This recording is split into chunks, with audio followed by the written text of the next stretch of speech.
Namdev Shastri ऑफिशियलला subscribe करा. सिद्धांत ऐका, आनंदी, निर्भय व सुखी व्हा. धन्यवाद. स्टील. पुंडलिक वरदे हरे विठ्ठल श्री ज्ञानदेव ज्ञानेश्वर महाराज की जय. शेवटच्या दिवशी एवढेच हार मिळतात, तुम्ही पण विसरू नका. जे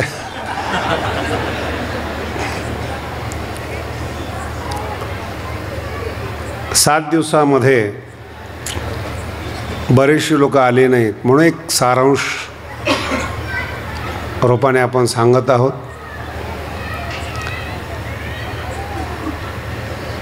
भगवान श्री ज्ञानोबाराय ज्ञानेश्वरीची अभिव्यक्ती करत असताना काही विचार त्यांच्या अंतःकरणामध्ये होते.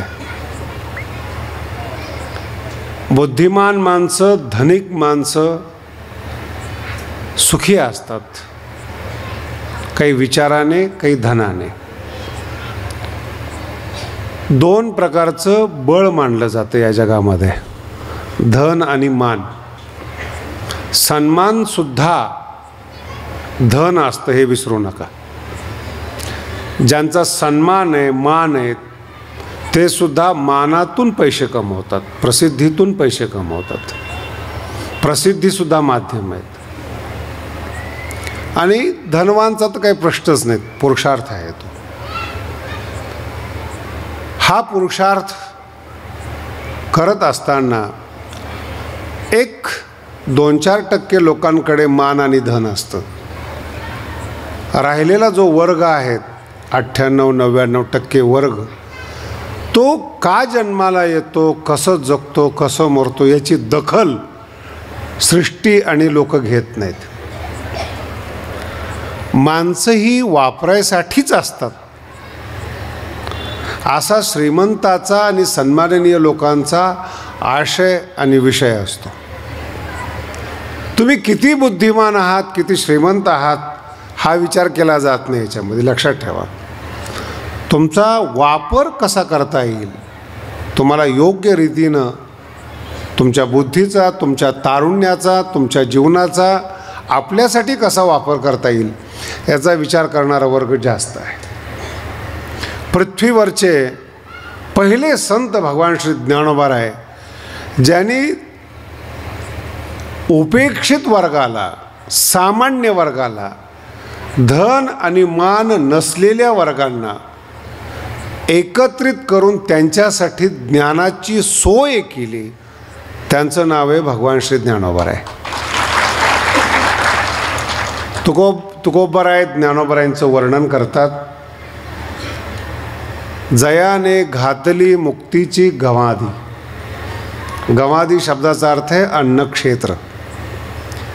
रोज तुम्ही प्रवचनातून ऐकत असता, मुक्ती मिळवा, मुक्ती मिळवा, मोक्ष मिळवा. आजपर्यंत म्हणजे ज्ञानोबारायांच्या 700 वर्षानंतर सुद्धा ही प्रक्रिया चालू आहे. 700 वर्षापूर्वी ज्ञानोबारायांनी ज्ञानेश्वरीच्या माध्यमातून, तुकोबाराय म्हणतात, जयाने घातली मुक्तीची गवादी.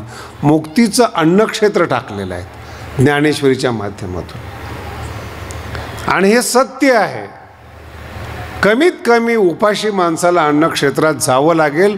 अन्नक्षेत्र चालून उपाशी माणसापर्यंत जात नाही. त्याप्रमाणे हे जे मुक्तीचं अन्नक्षेत्र आहे ज्ञानेश्वरी, इथपर्यंत माणसाला चालत यावं लागेल.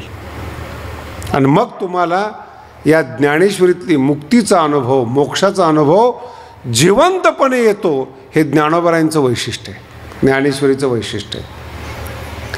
आणि हा विषय जेव्हा सांगायचा ठरवला मी बीडमध्ये 7 दिवसासाठी, त्यावेळेस काय विषय सांगावा, कारण की मराठवाड्यामध्ये दुष्काळ सदृश परिस्थिती आहे. सदृश शब्दाचा अर्थ बऱ्याच लोकांना जाणवत नाही म्हणून सदृश म्हटलेलं आहे. शेतकऱ्यांची तर फार हाल आहेत, पिण्याचे हाल आहेत, गुरांचे हाल आहेत. आणि मग तत्वज्ञान जे बौद्धिक आहे त्याच्याशी कुठेतरी तळागाळातल्या लोकांचा, दुःखी लोकांचा संबंध जोडला जावा, मानसिक समाधान मिळावं म्हणून एक विषय निवडला. तो होता मानवी जीवनात आनंद कसा मिळवावा, आनंदाची व्याख्या काय, दुःखाला कारण काय, असे विषय घेऊन या कार्यक्रमाला सुरुवात करावी असं मला जाणवलं. म्हणून जीवनाला उपयोगाला येणारे विषय पाहिजेत. एखादा व्यक्ती डॉक्टरकडे गेला, डॉक्टरला औषध द्यावं, 2 पैसे घ्यावेत पण औषध द्यावं. जर तो आजारी माणसाला हे सांगत बसला की रक्तामध्ये अशा प्रकारचे जीवाणू असतात, दोष असतात, टेस्टिंग असे असते, औषध असं तयार होतं, त्याला अगोदर दुखणं आलेलं आहे, हे ऐकल्यानंतर डबल दुखणं होईल, नीट होणार नाही. त्याला औषध पाहिजे. ते कसं आहे, काय आहे, रोगाचं स्वरूप काय आहे वगैरे त्याला काही देणं घेणं नाही आहे. भगवान श्री ज्ञानोबराय सरळ औषध देतात, त्याचं नाव आहे ज्ञानेश्वरी. त्याच्या पाठीमागं आशय विषय काही देणं घेणं नाही. संत सांगतात तुम्ही जन्माला आलात, आनंद मिळवा, आनंदच मिळवा, दुःख नकोय, बस हे 2च वाक्य. दुःखाला प्रतिबंधक काय जे मी तुम्हाला सांगणार आहोत. आनंद कशाने मिळतो ज्याचं आपण चिंतन करणार आहोत, हे विषय. मग तो विषय मनामध्ये घेऊन निसर्गाची क्षमता म्हणजे काय, शरीर, या जगात किती पैसा आहे, किती मानधन आहेत, काही संबंध नाही. शरीर शरीरच आहे. काळाप्रमाणे वाढणार, काळ मोठं करणार, काळ तरुण करणार, काळ म्हातारा करणार, काळ तुम्हाला मिटवणार. कधी कधी म्हाताऱ्या माणसाजवळ बसतो मी आणि मग मी पाहिलेल्या काही आठवणी त्यांना विचारतो, तुम्ही अमक्या माणसाला ओळखता का? नाही. त्याने तुम्हाला नोकरी लावली होती, त्यांनी तुम्हाला मदत केली होती, तुमच्यासाठी त्यांनी पत्नी शोधली होती, काही आठवत नाही. आता माझा आशय अजून तुम्हाला कळालेला नाही. तुमचं जीवन तुम्हाला आठवत नाही, संसार काय तुमचं जीवन लक्षात ठेवणार, इतके लहान आहात तुम्ही. तुमचं आयुष्य विसरतात, तुम्ही जगलेलं अनुभवलेलं विसरता का? म्हणून संसाराने तुमचं आयुष्य लक्षात ठेवावं, तुमची पूजा करावी, कशामुळं? तुमची आठवण तुम्हाला नाही, तुम्ही माणसं ओळखत नाहीत, तुमचं स्मरण हे विस्मरणात गेलेलं आहे. का? म्हणून लोकांनी आठवण करावी. काही भाग्यवान बुद्धिमान लोक आहेत, नंतर लोक आपल्याला विसरतील म्हणून हयातीमध्ये स्वतःचा पुतळा उभा करतात. बुद्धिमान आहेत ते. याचं नाव आहे काळ. आणि मर्यादा काय आहे? शारीरिक मर्यादा आहे, इंद्रियाची मर्यादा आहे, याला पर्याय नाही. शारीरिक मर्यादा, तरुणपण, म्हातारपण, 40 नंतर मनुष्य शिकू शकत नाही, प्रयत्न केला तर थोडंफार येईल. आणि मराठीमध्ये म्हण आहे, 60 नंतर बुद्धी काय होते. फार महत्त्वाचा विषय. शरीराला गरज किती आहेत आणि वेळ किती आहेत याचा अभ्यास आपल्या जीवनामध्ये झाला पाहिजेत. म्हणून हा विषय नैसर्गिकदृष्ट्या फार महत्त्वाचा आहे. पण निसर्ग कसा आहे याचा आपण विचार करतो. शारीरिक मर्यादा. त्याच्यानंतर पुढचा विषय, शरीरात राहणारी इंद्रिय आहेत. पंच ज्ञानेंद्रिय आहेत आणि पंच कर्मेंद्रिय आहेत. ज्ञानेंद्रिय अंतिम काळापर्यंत टवटवीत असतात, तरुण असतात. कर्मेंद्रिय म्हातारे होतात, काळाच्या अधीन असतात. आणि या सर्वावर नियंत्रण करणारं मन आहे. क्रमाक्रमाने आपण यांचा विचार करतो, क्रमाक्रमाने. म्हणून शरीर, इंद्रिय काळाच्या आहारी आहेत. पुढचा टप्पा आहे का, औषधाच्या आहारी आहेत. औषध म्हणजे गोळ्या खातो ते नव्हे, अन्नाला सुद्धा औषध म्हणतात, अन्नाला परब्रह्म म्हणतात. पाणी औषध आहे, अन्न औषध आहे. म्हणजे औषध घेतो ते याच अन्नातलं सूक्ष्मीकरण करून, एकाग्र घटक करून त्याच्या गोळ्या तयार करतात, ते पण अन्नच आहे. मग त्याच्यामध्ये विभाग पडतात. मग शरीर आणि इंद्रिय हे काळाच्या आहारी आहेत, काळामध्ये जगणारे आहेत. हे सगळ्यासाठी सारखं आहे. राजा असो, भिकारी असो, दरिद्री असो, गरीब असो, याच्यात कुठलाही भेद नाहीत. पैसे आहेत म्हणून शारीरिक रोग जाणार नाहीत, इंद्रियामध्ये पाटव्य तयार होणार नाहीत. सगळ्यासाठी सारखे आहेत. याच्यावर फार विचार करावा असा विषय नाही आहे. हा आपला विचार करण्याचा पहिला दिवस आहे. आणि यानंतर मनाचा विचार आपण करतो. मनाचा विचार म्हणजे काय, पहिल्या दिवशी केला मनाचा विचार, आपण सगळ्यांनी श्रवण केलं, दुसऱ्या दिवशी केला, तिसऱ्या दिवशी केला, आणि शेवटच्या 2 दिवसामध्ये अलिप्तपणा आणि अनुदर्शन या 2 शब्दावर आपण विचार केला. काल आपण अनुदर्शन कसं असतं ते पाहिलं, अनुदर्शन म्हणजे काय, आणि अलिप्तपणा. आजचा खूप गोड विषय आहेत. ज्ञानेश्वरी समजली किंवा 7 दिवसात कळाली असं मी कधी मानत नाही. तुमच्या चेहऱ्याकडे पाहून, तुमच्या योग्यतेकडे पाहून काही विषय निवडला, त्याचं सूक्ष्मीकरण करत करत आपण हे विचार आपल्यापर्यंत मांडले. आज शेवटचा दिवस आहे आणि विषय खूप मोठा आहे. मन हा काही सामान्य विषय नाही.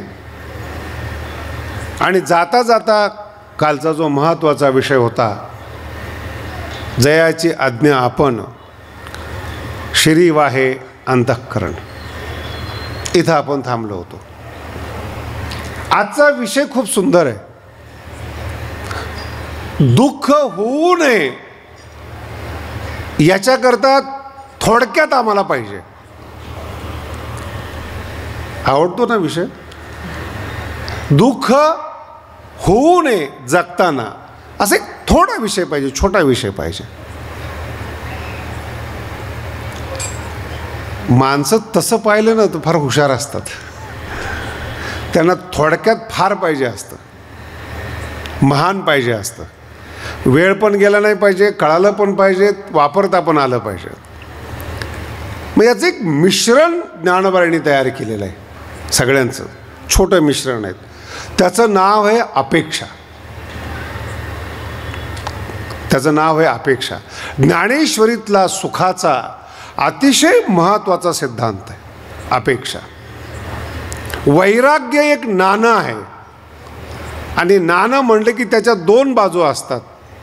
एक त्याग असतो आणि दुसरी बाजू अनपेक्षा आहे, अपेक्षा नसणं. वैराग्य एका बाजूने चालत नाही. नुसता त्याग त्याग त्याग म्हणल्यानंतर काही लोक अन्न पण सोडून देतात, नुसते फळावर राहतात. ज्ञानोबा राय म्हणतात ही चूक आहे. अतिशय त्याग शरीराला घातक असतो, अतिशय भोग रोगाला कारणीभूत असतो. समत्वम योग उच्यते, भगवान श्री ज्ञानोबरायांचे शब्द आहेत. मध्यम मार्ग पाहिजे.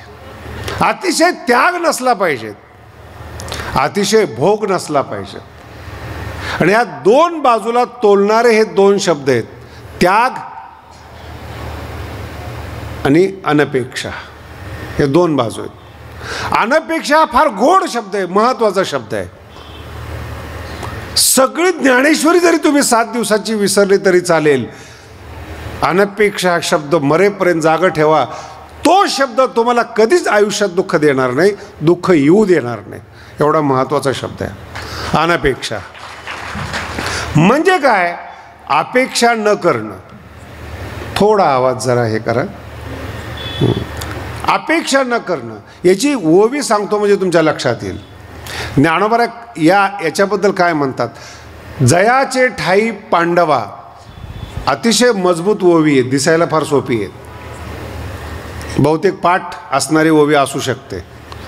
जयाचे ठाई पांडवा, अपेक्षे नाही रिघावा, सुखासी चढावा जयाचे असणे. ही ओवी याबद्दल अर्थ फार विचित्र आहेत. अपेक्षा नाही असं या ओवीमध्ये अर्थ नाही. जगायचं आणि अपेक्षा करायची नाही, ही कुठली भाषा झाली? कर्मही करायचं नाही, अपेक्षाही करायचं नाही, त्यागही करायचं, जगायचं कसं? ज्ञानोबा ते रहस्य सांगतात. ती कलात्मक जीवन आहे. तुम्ही कर्म करा, हे मी पहिल्या दिवशी आपल्याला सांगितलं, प्रथम सांगितलं. कर्माशिवाय शरीराला पर्याय नाहीत. कष्ट पाहिजेच, कर्तव्य कर्म पाहिजेत. शब्द पहा कसा सगळीकडे जो लागू होतो. भगवान श्री ज्ञानोबरायची संपूर्ण भारताला वाक्यपाठ आहेत. कर्मण्येवाधिकारस्ते मा फलेषु. सगळ्या भारताला वाक्यपाठ आहेत. माणसाने कर्म करावे पण फलाची, बोला ना, फलाची अपेक्षा. मग मी काय सांगतो मगापासून? कर्म करायला बंदी नाहीये. बरं, आता आम्ही कष्ट करायचं आणि फळाची अपेक्षा करायची नाही, याचं मूळ कारण सांगतो तुम्हाला. कर्म जर सशक्त असेल ना, अपेक्षा न करताना फळ देतं. ही भारतीय संस्कृती. आणि आपलं असं आहे, आपण कर्म थोडं करतो, अपेक्षा मोठी करतो. दान दिल्याने स्वर्गामध्ये जाता येतं म्हणून एखाद्याने गाजरं दान केले आणि स्वर्गाकडे पाहतोय की मला न्यायला विमान येईल. शक्य आहे? हे अपेक्षा चुकीची इथे ठरते. मूर्ख माणूस आहे त्याच्याकडून तुम्ही बुद्धीची अपेक्षा करता, हा तुमचा मूर्खपणा आहे. ही अपेक्षा. कर्म सामान्य आहे तुमचे. वर्षभर अभ्यास करा, जगातला कोणताही माणसाने पेपर तपासू द्या, नापास करण्याची हिंमत नाही. याला म्हणतात कर्म. वर्षभर शाळेला दांडी, अभ्यास बंद, आणि गणपतीला जाऊन नारळ फोडतो, पास होणार. याला म्हणतात चुकीची अपेक्षा. अपेक्षा या. आणि मग हा फार मोठा 9व्या अध्यायामध्ये विषय आलेला बरं का. याला असं छोटा आशय समजू नका, फार मोठा विषय हा. काम न करता देवानी आपलं काम करावं, याच्यापेक्षा या जगातला कोणता मूर्खपणा असेल? कल्पना करू शकतात? थोडंसं अजून विस्तारपूर्वक सांगतो, तुमच्या लक्षात येईल. तुम्ही मंदिरामध्ये गेला, आरती केली, हार, जसं तुम्ही आता हार लावले वगैरे सगळं बरोबर आहे. आणि भगवंताला म्हटले, मुलाला नोकरी लागत नाही, मुलगी मिळत नाही, देवा तेवढं काम कर. तुम्हाला याचा अर्थ कळतो का? देवाच्या घरात जाऊन देवाला कामाला लावता तुम्ही, आणि तुम्ही हातावर हात धरून बसता. देवाला आवडेल का हे? काय समजतो आपण? काय अपेक्षा? देवाला काम सांगता तुम्ही, कळेल ना त्याला. ज्या देवाला तुम्ही सर्वज्ञ मानता तो तुमचा रक्षा करणार आहे. तो मागे पुढे उभा, त्याला तुम्ही काम सांगता, म्हणजे त्याला कळत नाही का ते? याच्यापेक्षा भयंकर बोलतो तुम्हाला. याच्यापेक्षा विष्णूच्या मंदिरामध्ये गेला, महायाग केलं, पूजा केली, सगळं केलं, आणि विनंती केली आमच्या घरात लक्ष्मी नाही, लक्ष्मी येऊ द्या. विष्णूला किती वाईट वाटत असेल याचा विचार केला का तुम्ही? काय मागता तुम्ही? अक्कल आहे आपल्याला? काय मागतो आपण? नवऱ्याची पूजा करायची आणि लक्ष्मीला आमच्या घरी पाठव, म्हणजे कसली संस्कृती, कसली पूजा आहे, कसली अपेक्षा करताय तुम्ही? ते देव आहेत म्हणून गप्प आहेत.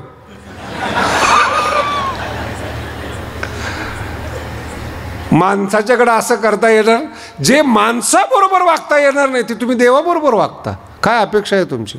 लक्ष्मी घरी यावी आणि विष्णूने काय करावं? का त्यांनी संन्यासी व्हावं? म्हणून तो तुम्हाला संन्यासीच ठेवतो. थोडी प्रसन्नता आली तर लक्ष्मी उद्या काय मागशील याचा काय अंदाज आहे? त्याला म्हणतात आपलं कर्तव्य, आपलं कर्म आणि कर्मफळाची इच्छा याची सांगड बसत नाही, बसवता येत नाही. आपलं अज्ञान याला कारणीभूत आहे, आपला मूर्खपणा याला कारणीभूत आहे. अजून आपल्याला लक्षात येत नाहीत ह्या गोष्टी काय आहेत, कसं करतो, काय करतो. बसा तिथंच बसा, हो बसा तिथं, विक्षेप नका करू. कोणीतरी थांबवा मागून येणाऱ्या माणसांना. हे सगळ्यात मोठे महान विद्वान लोक असतात, सगळं सुरू झाल्यावर येतात ते. आशय लक्षात ठेवा. काय विक्षेप होतो, कारण तार तुटते ना, ती सगळ्यांचीच तुटते ती. आणि एक माणूस तोडू शकतो, तुमच्याकडे किती माणसं असतील देव जाणे. कर्माची अपेक्षा, कर्माचं स्वरूप, माझा शब्द लक्षात ठेवा, आणि कर्माचं फळ याचं तंत्र आपल्याला जुळत नाही. म्हणून हा मधला मार्ग भगवद्गीतेने काढलेला आहे, तो हा आहे, कर्मण्येवाधिकारस्ते, कर्म करा. कर्म फळ देणारच, कर्माचं फळ चुकत नाही, हा अटल सिद्धांत आहे. अपेक्षा करू नका. कोणत्या कर्माचं काय फळ आहेत हे माहीतच नाही. माझा मुद्दा लक्षात ठेवा. आपण ज्ञानी नाहीत, आपण सर्वज्ञ नाहीत, आपण महान नाहीत. आपण ही अपेक्षा नाही करू शकत या कर्माचं हे फळ मिळालं पाहिजे. एका नारळामध्ये तुम्ही लक्ष्मी मागता, एका हारामध्ये काय मागता तुम्ही? अपेक्षा. नोकरी, हाराची किंमत बघा, तुम्ही मागत असलेली किंमत पहा. हे आणि तुम्हाला हार जो आहे तो आनंद देत नाही, कारण की अपेक्षा पूर्ण होत नाही. मग मोठा प्रश्न असा आहे, पंढरपूरची वारी करतो का करतो आम्ही? आम्हाला जर अपेक्षा पूर्ण होत नसतील तर कल्पना चुकीची आहे. पंढरपूरची वारी जो 18 दिवसाची चालते, आळंदी ते पंढरपूर, यात मागणीसाठी नाही, संत सहवासासाठी जीवनातले दिवस निघावे म्हणून वारीचं निमित्त आहे. रोज बुरसटलेले विचार, रोज संसारातले विचार, रोज त्याच अपेक्षा जीवनामध्ये येतात. कशा करता आपण जन्माला आलो हे आपल्याला कळत नाहीत. उद्देश काय, सुख कुठं प्राप्त होतं, याच्याकरता जो संत सहवास पाहिजेत त्याचं निमित्त वारी आहे. आळंदीला आलात जर तुम्ही, 5 दिवस राहिलात तर कीर्तन ऐकायला मिळतात विद्वान लोकांचे, कारण की आळंदीमध्ये विद्वान लोकांचीच कीर्तनं होतात. ग्रामीण भागातला विषय वेगळा आहे. पंढरपूरला आलात, कीर्तन ऐकणारी संत मंडळी असतात, कीर्तनकार मंडळी असतात, तिथला विषय वेगळा, आशय वेगळा, त्यांच्या सहवासामध्ये ऐकायला मिळतं. आणि संगतीतून मनुष्य घडत जातो. आणि मग काय अपेक्षा करायची याची अपेक्षा तयार होते. नामदेव शास्त्री ऑफिशियलला सबस्क्राईब करा. सिद्धांत ऐका. आनंदी, निर्भय व सुखी व्हा. धन्यवाद.